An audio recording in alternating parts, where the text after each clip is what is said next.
예, 오늘 나태에 대해서 묵상 나눔 하도록 하겠습니다. 어떤 분은 오늘 조금 어려울 수 있어요. 좀 이게 무슨 뜻이지? 그런 의문이 들 수 있는 내용도 있습니다. 먼저 마태오복음 25장 14절에서 30절의 내용입니다. 이것의 전체적인 것은 뭐냐 그러면 예수님의 재림 때 보다 나은 상을 받고자 한다면 받은 은혜를 충실히 또 부지런히 사용해야 한다. 우리가 받은 은혜를 충실히 또 부지런히 사용해야 한다. 그런 게 전체적인 맥락입니다. 자, 봅시다. 하늘나라는 어떤 사람이 여행을 떠나면서 종들을 불러 재산을 맡기는 것과 같다. 옛날에 예수님 시대 때 근동 지방에서는 주인이 이제 종들에게 가끔 재산을 맡겼었어요. 그게 그런 일들이 있었대요. 그런데 그 재산을 맡기는 것은 그 종들에게, 그 하인들에게 돈을 증여하는 것, 주는 것이 아니라 일반적으로 이 돈을 줄 테니까 너는 더 벌어서 이 원금에 벌어서 나한테 돌려줘. 그거였답니다. 그러니까 1,000만 원을 주면 이 1,000만 원을 가지고 너 더 열심히 벌어서 뭐 1,200만 원, 1,300만 원 그렇게 나한테 어디 좀 갔다 올 때 너는 그렇게 벌어라. 이런 의미로 주는 거예요. 그러니까 이 당시에는 이게 낯선 표현이 아니에요. 아주 일상적인 비유입니다. 그래서 이제 종들을 불러 재산을 맡기는 것은 재산을 활용하겠다는 뜻입니다. 내가 빌려줘서 내가 돈을 이익금을 내가 활용하겠다 이런 맥락입니다.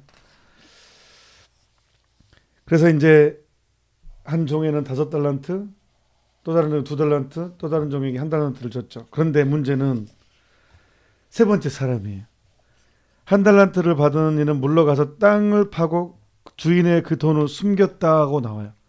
옛날에는 은행이 없었으니까 보통 땅에 묻은 곳도 많이 있었대요. 근데 이 종이 이제 1달란트 받은 이는 물러가서 땅을 파고 주인의 돈을 숨겼다. 이것은 게으름을 상징합니다. 주인의 돈을 숨기는 것은 주인이 분명히 부인이 돈을 맡기는 이유를 다 알아요. 그래서 첫째 종, 둘째 종은 그 돈을 벌었어요. 돈을 가지고 달란트를 가지고 더 많이 불렸단 말이에요. 돈을. 근데 분명히 주인의 뜻을 알고도 땅을 파서 주인의 돈을 땅에 숨겼어요. 그러니까 이게 바로 이제 오늘 나태되는 게으름의 상징, 게으름을 의미합니다. 땅에 이제 묻은 것은 내가 받은 영적으로 말하면 나는 은사를 받았어요. 하느님께로부터 어떤 재능을 받았어요. 근데 재능을 다른 사람을 위해 쓰지 않고 나를 위해서만 쓰는 거. 이게 이제 땅에 묻은 거하고 같은 맥락입니다. 재능을 다른 일을 위해서 활용하지 않는 거. 그다음에 그래서 이제 오랜 시간이 흘러서 주인이 이제 돌아옵니다. 그래서 이제 맡긴 것에 대해서 얼마만큼 했는지 이제 세물하죠. 우리도 마찬가지로 우리 인생의 마지막 세물한다고 그랬어요. 우리 인생의 마지막 하나님을 만났을 때 내가 받은 달란트로 우리 모든 사람은 각자 달란트를 받거든요. 어떤 사람은 5달란트, 어떤 사람은 3달란트, 어떤 사람은 1달란트. 우리는 각자 하나님께로부터 달란트를 받는데 이제 결국은 세물을 하게 됩니다. 우리 인생의 마지막에. 그래서 이제 5달란트 받은 사람은 5달란트 더 벌었어요. 1,000만 원을 맡겼는데 1,000만 원을 더 벌었네. 대박. 그래서 주인은 안 뺏고 그냥 선물합니다. 예. 잘하였다. 예. 그래서 이렇게 맡깁니다. 큰 일을 맡깁니다. 더 큰 일을 이제 영광스럽게 됐다는 뜻입니다. 이것은 그 사람은 영광스럽게 되었다라는 뜻입니다. 2달란트 받은 사람도 2달란트 더 벌었어요. 예. 영광스럽게 되어서 영광스럽게 해줍니다. 근데 이제 문제는 1달란트를 땅에 묻은 사람. 예. 그런데 1달란트를 받은 이는 나아가서 이렇게 말하였다. 주인님, 저는 주인님께서 모지신 분이어서 심지 않은 데에서 거두시고 뿌리지 않는 데에서 모으신다는 것을 알고 있었습니다. 왜 이렇게 말했냐 그러면, 그래서 두려운 나머지 물러가서 주인님의 달란트를 땅에 숨겨두었습니다. 왜 모진 분이어서 심지 않은 데서 거두고 뿌리지 않은 데서 막 이렇게 모신 날하고 있었습니다. 이렇게 말했냐 그러면, 핵심이 뭐냐 그러면, 이 종은 자기가 잘못한 것을 알고 있었어요. 그 뜻이에요, 이게. 분명히 자기가 잘못하는 것을 알고 있었어요. 그렇기 때문에 이제 그 잘못한 것에 대한 핑계를, 합리화를 이제 되는 거예요. 이 게으름은 늘 핑계가 있죠. 나태의 특징은 항상 핑계를 든다는 거예요. 나태의 특징은 결국은 자기 잘못을 알고 있었기 때문에 이제 핑계를 댑니다. 역으로 이렇게. 그리고 보십시오. 주인님의 것이 도로 받으십시오. 그러자 주인은 그에게 대답하였다. 이 악하고 게으른 종아, 내가 심지 않은 데에서 거두고 뿌리지 않은 데에서 모은 줄로 알고 있었다는 말이냐. 그렇다면 내 돈을 대금업자들에게 맡겼어야지 하면서 왜 내가 그런 사람에서 더 악착같이 했었어야지 왜 안 했냐 하면서 저 그 한 달란트를 빼앗아 10달란트를 가진 이에게 주어라 이렇게 하면서 누구든지 가진 자는 더 받아 넉넉해지고 가진 것이 없는 자는 가진 것마저 빼앗길 것이다. 그러니까 나태함은 더 큰 게으름은 더 큰 게으름으로 멸망한다는 것입니다. 그리고 저 쓸모없는 종은 바깥 어둠 속으로 내던져버려라. 거기에서 그는 울며 이를 갈 것이다. 여기서 울며 이를 갈 것이다. 연옥은 아니잖아요. 지옥을 의미해요. 연옥은 하느님에 대한 그리움, 사무치는 그리움이 있어요. 연옥 영혼들은. 고통 중에서도 하느님을 향한 사무치는 그리움이 또 그게 고통스럽습니다. 근데 이 바깥 어두운 곳 속으로 던져지는데 거기에서 울며 이를 간다는 것은 증오하는 거잖아요. 그러니까 이건 지옥이죠. 그러니까 좀 어떤 면으로 너무 심하지 않나? 세상에 아니 원금을 잃은 것도 아니고 원금 그대로를 간직했잖아요. 사실은 어떤 면에서는 이렇게 돈을 더 벌려고 했는데 원금을 잃지 않았어요. 그런데 원금을 잃지 않았는데 왜 이렇게 무섭게 판결을 하시지? 이런 생각을 할 수가 있죠. 근데 주인의 의도는 분명했어요. 그러니까 그 돈을 맡긴 주인의 의도는 분명했습니다. 돈을 가지고 자본을 활용해서 돈을 벌어라라는 이 달란트를 활용해라는 의도는 분명했다는 거예요. 그러니까 이 세 번째 중에 가장 큰 잘못은 뭐냐 그러면 적으십시오. 세 번째 중에 잘못은 하느님의 선물을 업신여기는 데 있어요. 하느님의 선물을 대수롭지 않게 생각했어요. 업신여겼어요. 그러니까 땅에 묻어버렸어요. 그러니까 우리는 은사를 받아요. 그러니까 은사는 내 것이 아니에요. 하느님 거예요. 하느님을 위해 써야 돼요. 모든 사람은 은사를 받거든요. 그러니까 저도 신부예요. 신부, 사제죠. 이 사제는 하느님의 것이에요. 하느님의 목적이 있어요. 하느님께서 저에게 사제로 뽑은 것은 분명한 의도가 목적이 있단 말이에요. 그 목적대로 제가 살아야 된다는 거예요. 그러니까 사제직도 하느님이 주신 것이고 하느님을 위해서 써야 돼요. 그러니까 어제 강론 때, 오늘 강론 말고 어제 강론 때 세이어 신부님 얘기했잖아요. 어제 맞죠? 어젠가 그젠가? 어제. 예. 그러니까 너는 나를 위해 살지 않고 너 자신을 위해 살았다. 우리 모든 사람들은 셈을 하게 돼요. 과연 너는 나를 위해 살았느냐 너를 위해 살았느냐. 예. 그 셈을 한다는 거예요. 그러니까 달란트는 이제 우리식으로 말하면 은사의 은사. 재능. 재능 이거죠. 그러니까 이것은 내 것이 아니다. 달란트는 하느님의 것이다. 그리고 내가 하느님을 썼을 때 결국은 그걸 다 내 것이 되게 해준다. 이런 또 역설. 그러니까 5달란트 받은 사람은 10달란트를 가져버리잖아요. 더 배로 상급을 주십니다. 그래서 우리 인생은 하느님의 것이라는 것. 하느님의 하여튼 세 번째 점은 세 번째적인 잘못은 하느님의 선물을 업신여겼다. 우리도 역시 우리가 받은 달란트를 대수롭지 않게 생각하지 않은 일이 없기를, 그 업신여긴 것만 얼마나 큰 죄인지, 하느님이 선물을 가볍게 취급한 것은 가장 큰 무거운 죄로 사실은 하느님이 심판했어요. 그래서 저 쓸모없는 종은 바깥 어둠 속으로 내던져 버려라. 거기에서 그는 울며 이를 갈 것이다. 나는 쓸모 있는 종인가? 하느님 눈에 나는 쓸모 있는 종인가? 쓸모없는 종인가? 나를 위해서만 달란트를, 내 가족, 나를 위해서만 쓰면 나는 계속 쓸모없는 달란트를 땅에 묻고 있는 것이고, 내가 가진 재능을 다른 사람을 위해 쓴다면 나는 역시 지금 계속 달란트를 벌고 있는 것입니다. 십자가의 벗들에게 보낸 편지 2장의 내용은 이것입니다.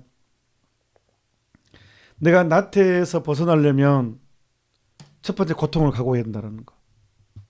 그래서 예수님께서 제자들한테 누구든지 나를 따르려는 사람은 자기 자신을 버리고 십자가를 지라겠잖아요.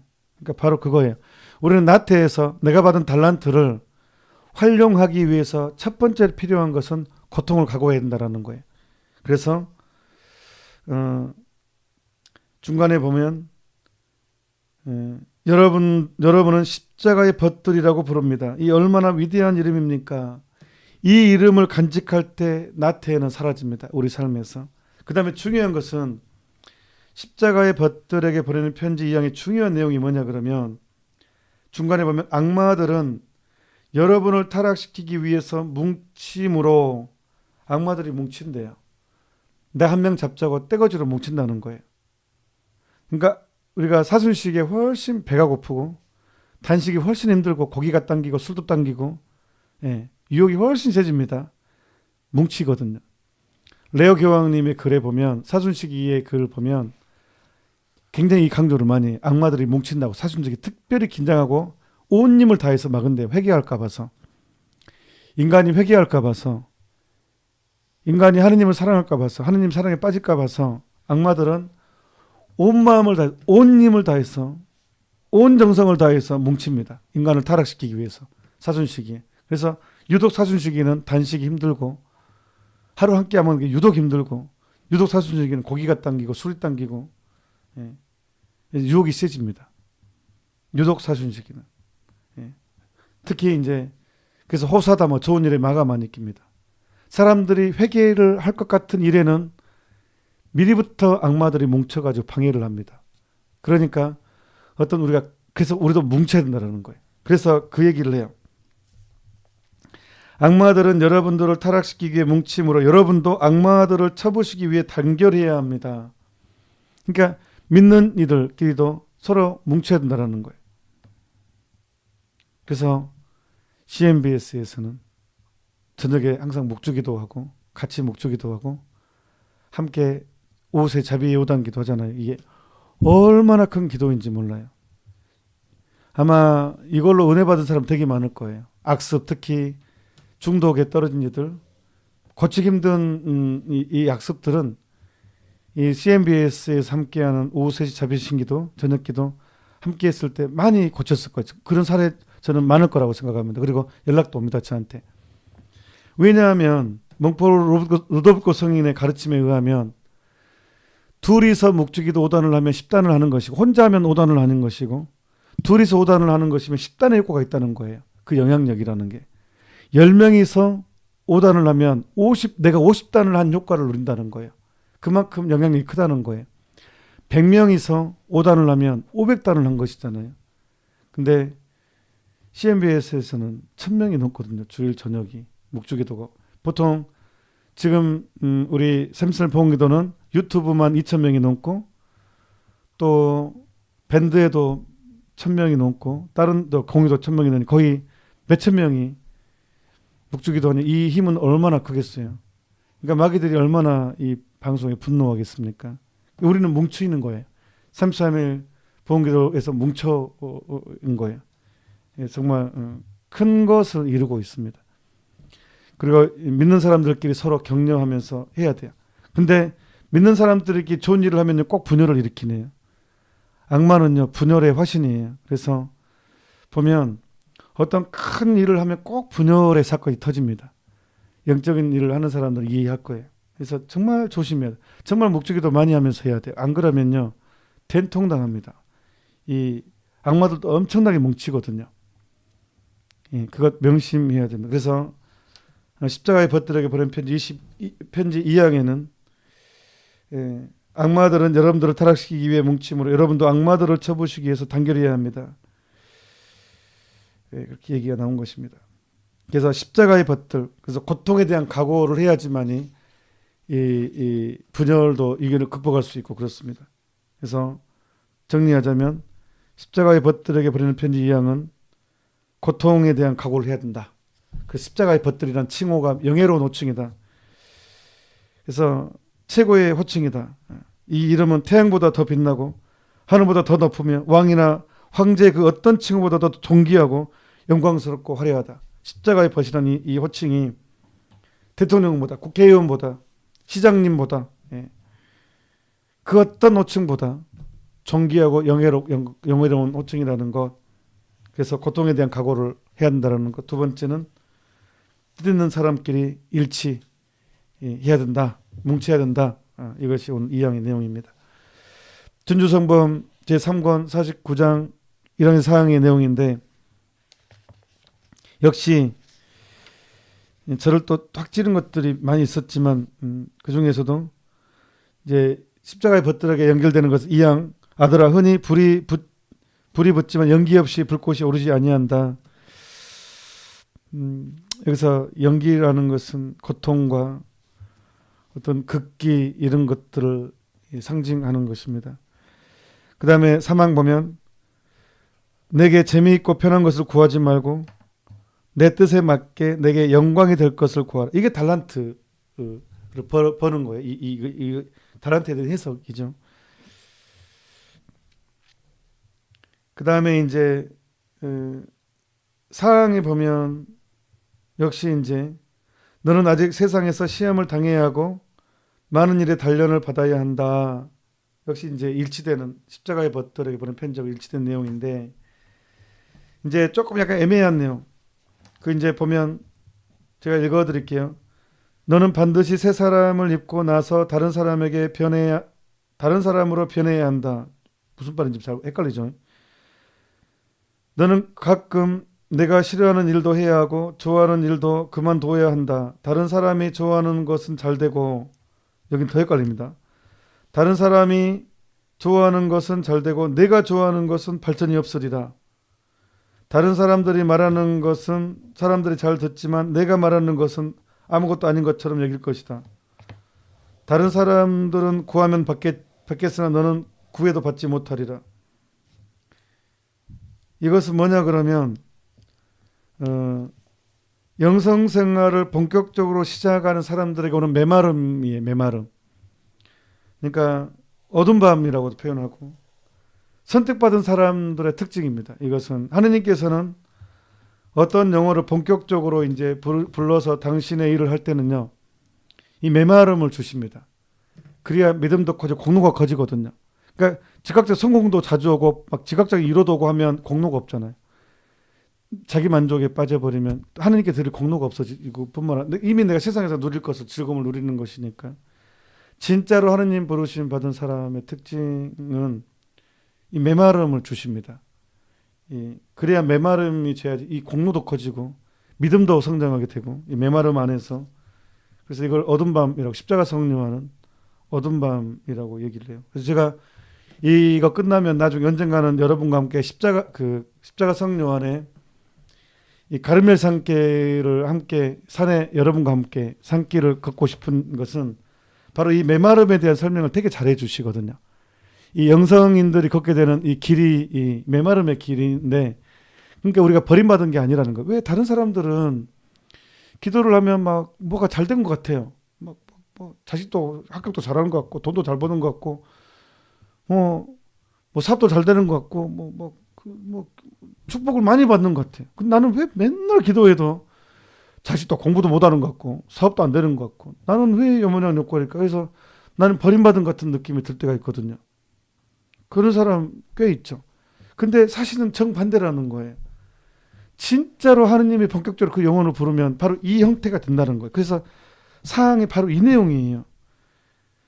다른 사람이 좋아하는 것은 잘 되고 내가 좋아하는 것은 발전이 없으리라. 다른 사람들이 말하는 것은 사람들이 잘 듣지만 내가 말하는 것은 아무것도 아닌 것처럼 여길 것이다. 다른 사람들이 구하면 받겠어 너는 구해도 얻지 못하리라. 이 내용이거든요. 이게 메마름, 영적인 메마름이고 부르심 받은 사람들의 길이거든요. 그러니까 우리가 신앙을 이제 이걸 알면 알수록, 그러니까 그래서 대대라서 성녀는 그런 얘기를 해요. 이래서 당신은 친구가 없다고.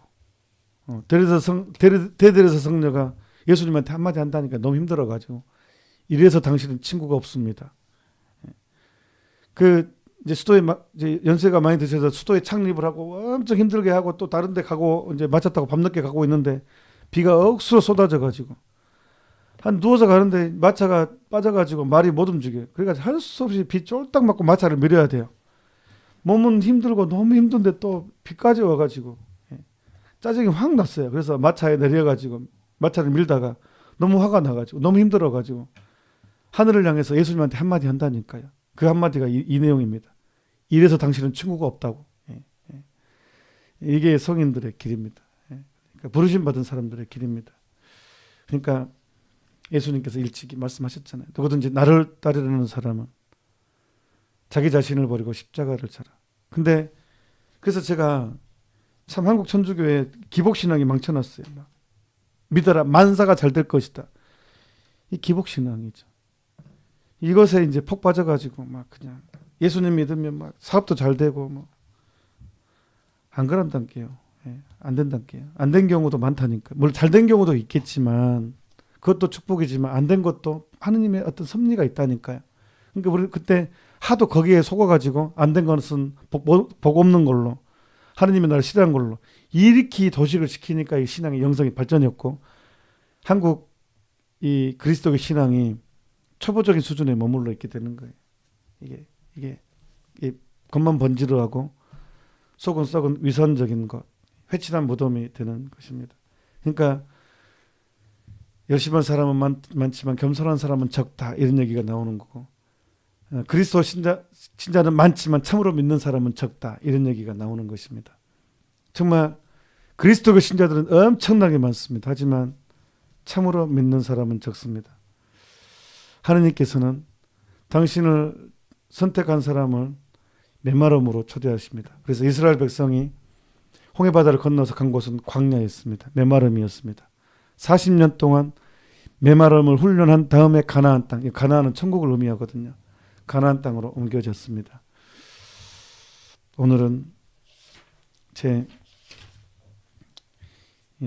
둘째 시기 첫 번째 나태에 대해서 내 자신을 알기 나태에 대해서 우리가 묵상 시간 함께 했습니다. 마침 기도하도록 합시다.